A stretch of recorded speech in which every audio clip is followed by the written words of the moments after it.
Welcome to part 4 of our series on eating disorders awareness. Thousands of people suffer from eating disorders, and their pain goes largely unnoticed. So this week we recognize National Eating Disorders Awareness Week. We asked experts at Jacksonville's Body Image Counseling Center what are some of the treatment options available to those suffering from eating disorders. We provide lots of different services. There's individual therapy, couples counseling, family therapy. We also have pet therapy, so we use our little therapy animals to help people feel a lot more at home here. I'm not sure if I just said group counseling.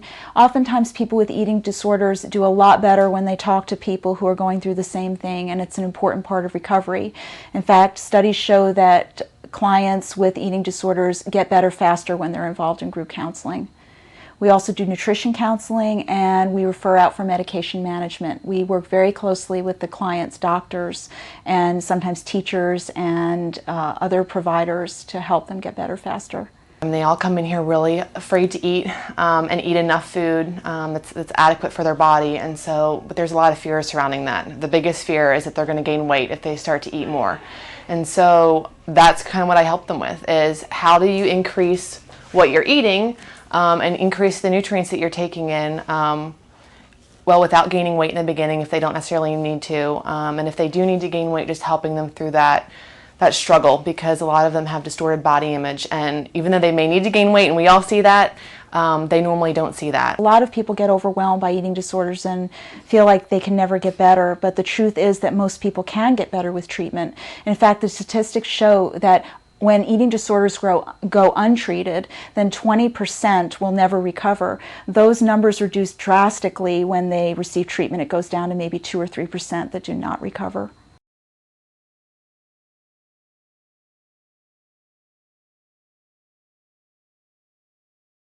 Well, the first stage is really, like I said, building motivation to get better, because if they don't have that, it's going to be really hard for them to start eating a meal plan that they don't feel is safe to begin with.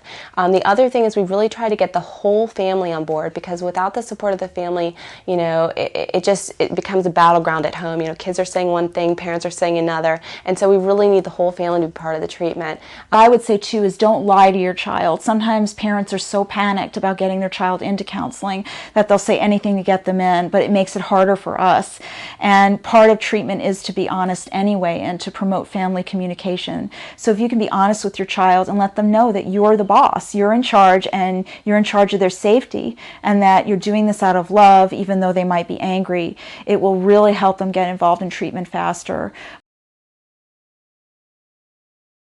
As they start to get more and more motivation to change, we start to implement the meal plan, and we start to kind of work on some of the underlying issues that kind of brought on the eating disorder, what needs it's meeting for the patient, so that they can help to meet those in more efficient and healthy ways. We work really slow because that fear of gaining weight is so strong that I do need to work really slow with them. And so we'll start with what they're already eating and add on a little bit of food at a time. Usually we'll start off with some foods that are safer to them, meaning that they already are kind of comfortable with. They feel like those probably won't make them gain weight, and will increase their intake by doing that. Then after they've been doing that for a while, I normally start to introduce some of the scarier foods for them, which are usually the foods that are higher in fat, higher in sugar.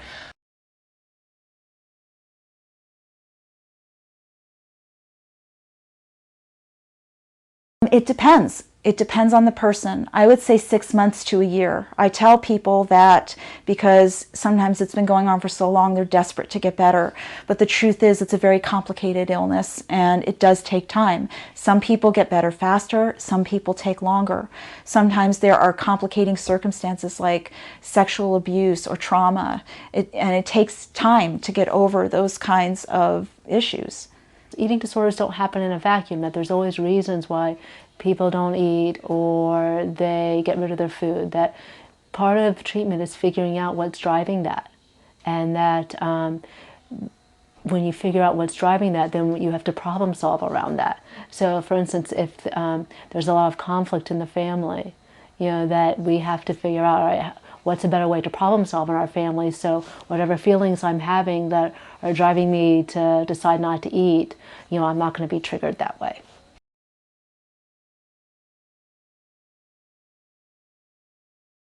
oftentimes in outpatient, we find what happens is it's just too far out of reach, and no matter what we're doing, the motivation's not there. They're not able to do the meal plan, and when kids aren't able to eat, what happens is, that's why the refeeding process is so important to begin with, because they get really obsessive and anxious and irrational. And so if we're seeing that obsessional and irrational nature is there, and they're not able to eat, what we often say is, okay, well, you need to go step up the treatment a little bit, not all the way to residential, but maybe a more intensive form of outpatient. And that's what we want to try to offer here.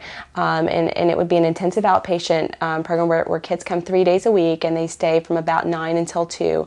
And they have a couple different components every day. They'd have individual therapy. They'd have nutrition therapy with our registered dietitian. They'd have meal support therapy, where we actually eat with the kids, so that they get, not only good role model for how to eat healthfully and in a balanced way, but also, feedback on what to do when they're stuck, and so we can kind of coach them through that. And then they have an independent work hour, like a worksheet hour, where they do a lot of self-introspection and learn things about, those basic needs that the eating disorder is meeting for them. And so it's really a full day, and they get the constant treatment, 3 times a week, and it really helps make a difference. The other part of that is the parent education, and we do the family therapy as part of that too. Usually, and a lot of times, kids are successful in a more intensive outpatient program if they're not doing well in individual outpatient.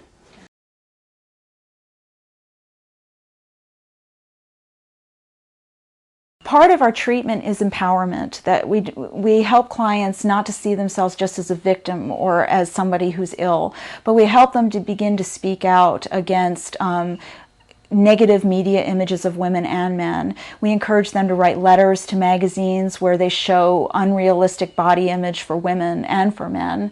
And we often have them speak out at rallies, and when they're ready, and often they're interviewed for stories. And that is part of changing from being a victim of an eating disorder to being empowered and changing the system.